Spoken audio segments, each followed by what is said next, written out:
At first, it feels distant, a narrow stretch of water thousands of kilometers away, a place most Filipinos have never seen. But if the Strait of Hormuz closes, your electricity bill rises, your groceries rise, shipping costs explode, because nearly 1/5 of the world's oil flows through that narrow corridor. And when that flow stops, global trade trembles. What few people realize is this: for a country like the Philippines, an island nation dependent on shipping, the ripple effects could reach every port, every cargo ship, and every household. And the first signals would appear not in Manila, but out at sea. The Strait of Hormuz is not just another shipping lane. It is the single most critical oil corridor on Earth. Every day, around 20 million barrels of oil move through this narrow passage between Iran and Oman. That oil powers factories in China, refineries in Japan, cars in South Korea, and ships bound for Southeast Asia, including the Philippines. When this artery flows normally, global trade hums quietly. But when tensions rise in the region, the entire planet begins watching that narrow stretch of water, because even the threat of closure can shake markets overnight. Imagine waking up tomorrow to headlines: Iran announces closure of the Strait of Hormuz. No tankers pass. Insurance companies panic. Oil prices spike instantly. Within hours, shipping companies around the world begin calculating new routes, new risks, and new costs. For countries with pipelines and land routes, there are alternatives. But for the Philippines, an island nation dependent on maritime trade, there are far fewer options. The first shock would be energy. The Philippines imports most of its fuel. Much of that fuel is linked directly or indirectly to Middle Eastern supply chains. When Hormuz closes, oil markets react immediately. Prices surge, shipping insurers raise risk premiums, fuel traders scramble to find alternate supply. Within days, energy costs across Asia begin climbing, and every ship running on marine fuel begins paying more. Cargo shipping runs on thin margins. Fuel is often the single largest operating cost. When oil prices surge, freight rates follow. Container ships traveling between Asia and global markets begin adjusting fuel surcharges. Suddenly, shipping a container from Southeast Asia to Europe becomes significantly more expensive. For Philippine exporters, that increase cuts directly into profit margins. For importers, it raises the cost of nearly everything arriving by sea, which means nearly everything. But fuel is only the beginning. Shipping companies rely heavily on maritime insurance. When geopolitical tensions rise, insurers classify certain waters as high-risk zones. Ships traveling near conflict regions face massive premium increases. In some cases, insurers refuse coverage entirely.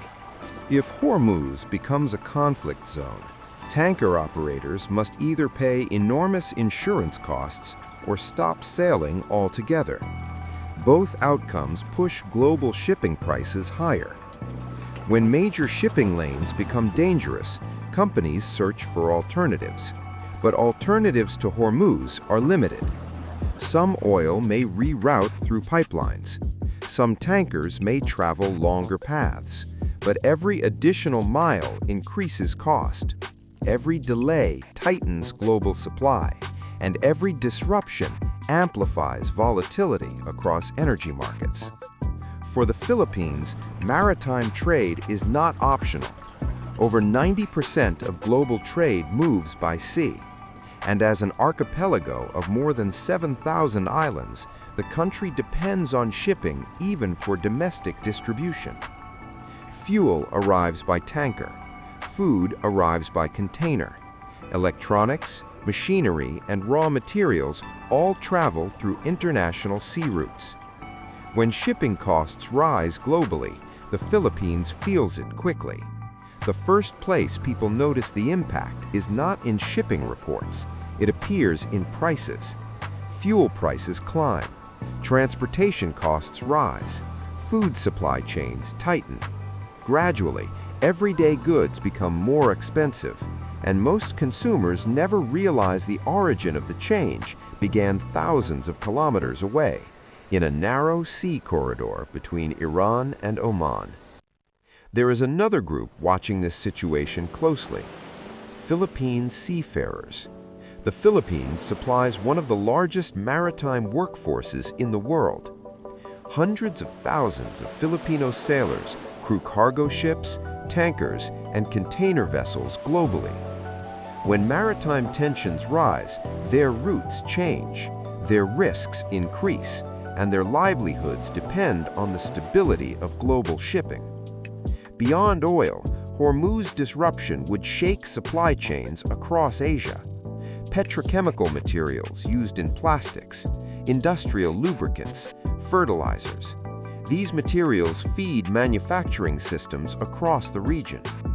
Factories in China, Korea, and Japan depend on energy stability, and when their production slows, exports across Asia shift, including trade flows reaching the Philippines. Financial markets react quickly to instability. Oil futures surge, shipping company stocks fluctuate, currency markets adjust, countries begin stockpiling fuel reserves, and governments quietly prepare contingency plans. The Strait of Hormuz may be narrow, but its influence spreads across the entire global economy. The closure of Hormuz would not just be economic, it would be geopolitical. Major naval powers would move quickly to secure sea lanes. International coalitions might attempt escort operations. Military presence across the region would expand dramatically, and the world would watch carefully to see whether the situation stabilizes or escalates. For Asian economies heavily dependent on imported energy, the pressure intensifies. Japan, South Korea, and India all rely heavily on Middle Eastern oil. Competition for alternative supply grows rapidly, and as energy prices climb, manufacturing costs across Asia increase. These rising costs eventually ripple through regional trade. Local shipping companies face a difficult equation: higher fuel costs, higher insurance premiums, more volatile freight rates. Some routes become less profitable, others require new adjustments. But stopping operations is rarely an option. The islands must keep moving goods, even during global uncertainty. Over time, countries adapt. Energy diversification becomes more urgent. Renewable energy investments accelerate. Strategic petroleum reserves become more important, and trade networks slowly shift to become more resilient. But adaptation takes time, and crises rarely wait. Behind every shipping container is a human story: a farmer exporting crops, a factory worker producing electronics, a truck driver delivering goods. Global shipping disruptions are never purely economic. They shape livelihoods, jobs, and national stability. And for millions of Filipinos connected to maritime trade, these distant geopolitical events matter deeply. History has repeatedly shown that narrow waterways can shape global power. The Suez Canal, the Panama Canal, and the Strait of Hormuz. These corridors may look small on a map, but they control the flow of enormous economic energy. For now, the Strait of Hormuz remains open. Tankers continue their slow journey through the corridor. Global markets remain watchful. Shipping companies continue calculating risks, and governments continue monitoring the situation closely, because everyone understands the same truth.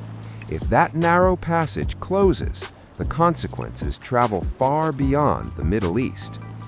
For the Philippines, the lesson is clear. In a world shaped by global trade routes, distant events can reshape domestic realities overnight. Energy security, shipping resilience, strategic planning. These are no longer abstract policies. They are the invisible systems that keep an island nation connected to the world. And as long as global trade flows through narrow corridors like the Strait of Hormuz, the Philippines will always be watching the horizon.